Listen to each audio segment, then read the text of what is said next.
Hi, good morning, everyone. It's Joy here coming to you with my Friday morning Parents Perspective Live.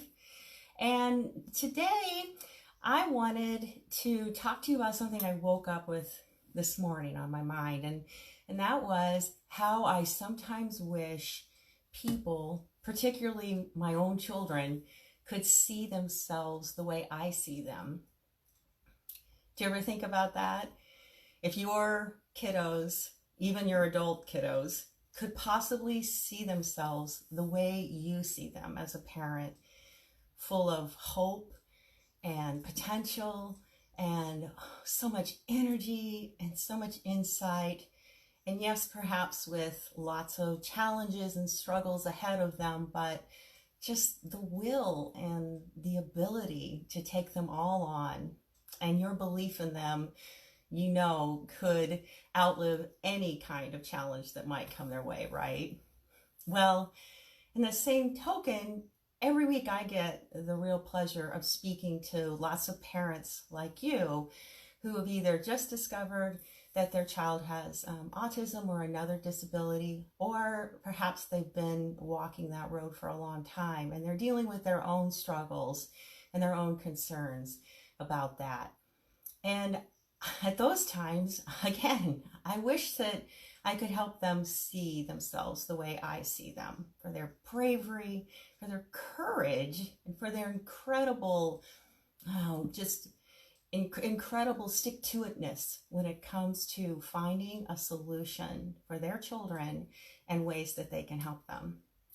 So as I did some investigation, just, some reading, I like to do that every day as part of, my daily self-care. I found this wonderful blog. It was an article that was actually in the Washington Post about not seeing, helping others see themselves through our eyes, but seeing the world through the eyes of our children. Wow, that's something that's probably a little bit of a turn for you. But if you think about it, especially our children that we deal with who have autism or other neurodevelopmental issues, they have an incredible viewpoint of the world. They are more sensitive and aware of what's around them than any human that I've ever come across often. And so I wanted to read you a few of these tips that this article had about how it will help us to see the world through our children's eyes. The first thing is everything's new. You know how you can just walk through life and it's just another day and things seem super stale and there's that rose garden, same roses as last year. Well, our kiddos see everything as brand new. Everything has to be explored and learned about and exciting. That's kind of a perspective that we could all learn from keeping, right? The next thing is that everything is a learning experience. I see this when I'm in the clinic. I was there yesterday, and watching some of the children there just amazes me how they learn from everything. Nothing gets past them when it comes to taking note and learning something from it. So easy for us just to blow something off as not a big deal or let it go because maybe it stressed us out. But instead, perhaps take a minute to learn from every single experience that comes your way, just like our children do.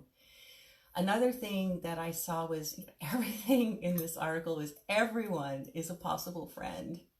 We meet people every day that we just don't even pay attention to. We don't give a thought to.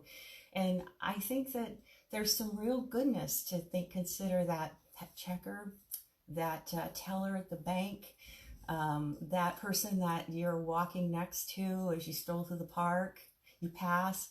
They could be a possible friend. They could be a person who is coming into our world for a purpose, for us to learn something good from, and perhaps to support us on our walk through life.